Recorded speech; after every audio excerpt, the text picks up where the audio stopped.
Well, good afternoon, and I have to tell you, the worst part about being the last panelist is I have all these questions I want to ask the previous panelists. And I have to tell you, too, as I was listening to David speak, my time at NOAA, for the folks who are in the room from NOAA Fisheries, you know, being on that side of the table, it's a different story. So it's always interesting to hear that perspective from the state. And one of the things I want to start off with is I want you to keep something in the back of your mind right now. The figure 32 years. So Andrea talked about, and I should say I was an undergraduate geology major. I was a hard rocker. I wanted to be a volcanologist. Okay. Hard rockers, right? Okay. Some people understand what that means. Some people don't. The money's in the seds. That's okay. We won't hold that against that community. But I love the talk about millions of years down to hundreds of years, down to a state level process. And in terms of the political process, we're talking 2, 4, or 6. Okay? And I want you to keep 32 years in the back of your head, because I actually think I'm an optimist on the political system being resilient. And I have to talk a little bit, I'm going to come to that fourth bullet, but this statement, and Bob Earl heard this from me and others heard, one liquid, two densities. Ned Estenso was the head of NOAA research in 1992. I started working in this area on August 18th, which was my birthday in 1992. Does anybody know what happened on August 19th, 1992? Hurricane Andrew made landfall, okay? And I was sent down to Biscayne, Florida, the Virginia Key, to rebuild NOAA's Atlantic Oceanographic and Meteorological Lab. And that was a great experience for a young budget and policy program guy. I had hired vets to clean alligators out of the central pool of AO It's an open kind of place. I was like, wow. And for a guy who grew up in upstate New York, I had been picking on all these people in Florida and the South. How bad could these hurricanes really be? And they would pick on me about lake effect snow.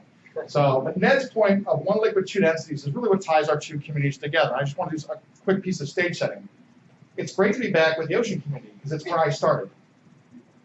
Ocean Leadership's predecessor organization was CORE, Consortium for Oceanographic Research and Education.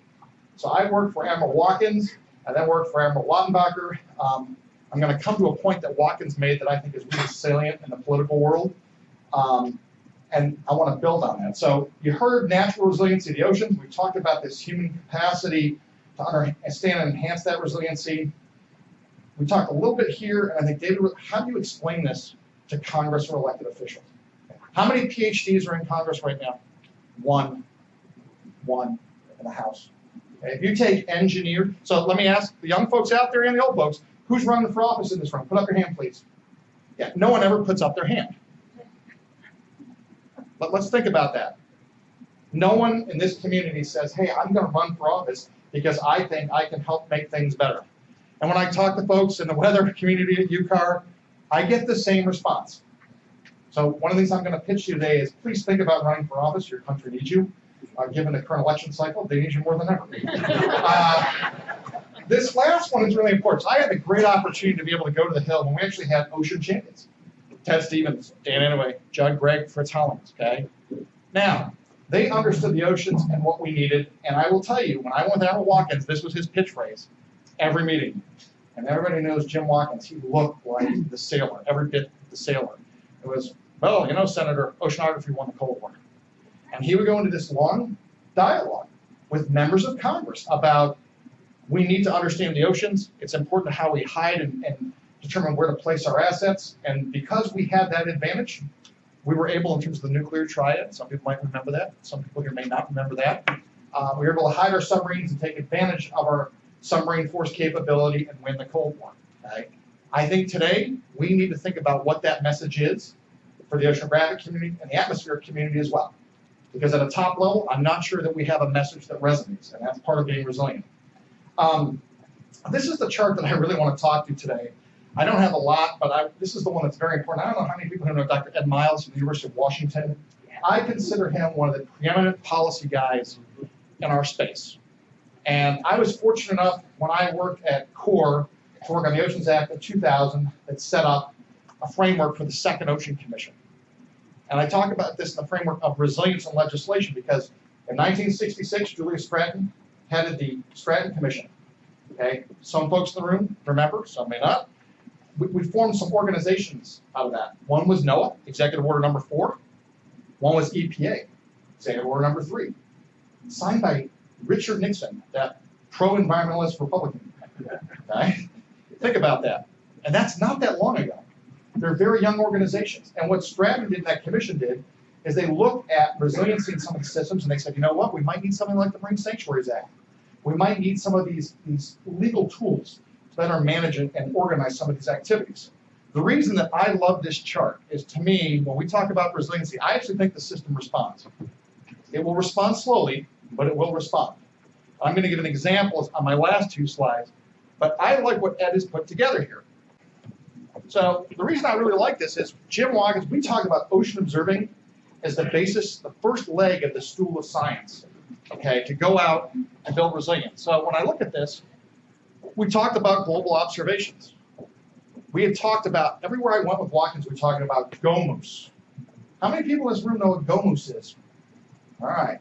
GOMOOS to me was the first idea of a regional ocean observing concept. It's the Gulf of Maine Ocean Observing System. Okay? We said we needed to take that and go nationally. That was Watkins' priority for the ocean community. He then talked about the need that we had to go and get more modeling into the fray. And what do you see on Ed's chart? Global modeling. And then it was going to drive research, which would in turn drive the next level of observations and modeling, so we get better and better resolution in terms of our models and our observations to understand how resilient is the ocean. It goes to everything that the panelists have said here before, which is why I really like this. But it goes beyond that, okay? You've got to get to this regional level, because in the end, we all know, what do people want when it comes to climate news? They want news that they can use. Okay? One of the things I really like at NOAA are the RESAs, the regional science assessments. I think they're a great example of climate news we can use. And we have to explain that to policymakers in that context so they can legislate. So we have these regional observations. I will say in my world, some of those regional observations are the new mesonettes. In the IUS world, we have a series of regions that are out there collecting this and a public-private partnership. It's a great story, which we don't talk enough about. We also have regional models, and we have regional research, and in the end, we have this person in the middle, the user. So in terms of talking about resiliency in the public policy context, we have to explain how these things fit together. And I have always found that observing, modeling, and research fit. And I'll tell you, Charlie Kemmel, who many of you know from Scripps, the way he talked about it, he says we should observe globally, assess regionally, and act locally. But on the other side of his pyramid was observe locally, continue to assess regionally out of that, and then model globally. It's a pretty elegant way to look at it. We need to be able to explain to policymakers the context in which we're doing some of these things. Now, will the system buy into these? I'm going to give you a quick example in my world. So coming out of the ocean community, when I first arrived at UCAR, one of the things that we pushed for, and some of you might have heard, we were trying to get a weather commission in place. We've had 2 ocean commissions, 66 and 2004. The weather community's never had a weather commission, okay? You might think that the way that ocean policy and ocean science is organized is kind of screwy, but I can actually tell you, based on my experience at NOAA, the ocean community at the federal level and at the state level is much better organized than the atmospheric community. And what I want to do is set up priorities for the atmospheric community. Based on conversations that I had with Peter Hill and others, though, oceans drive weather and climate, right? I mean, I know that. I'm an oceans guy. So how do you get these 2 communities to actually stand together and push for a weather commission? We didn't get the weather commission. It has not happened. And there was some pushback. So we had to strategically reorganize ourselves, which means retreat, fall back. There were some people who felt that the weather commission was the wrong response to what the weather community wanted to do.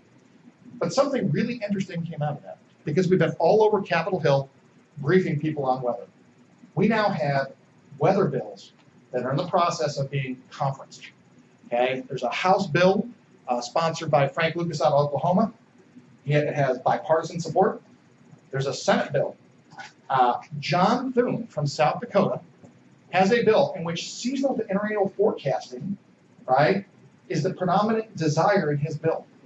Well, if the oceans are the memory in that system, right, of seasonal and interannual forecasting, we've got to have some input from this community on this legislation.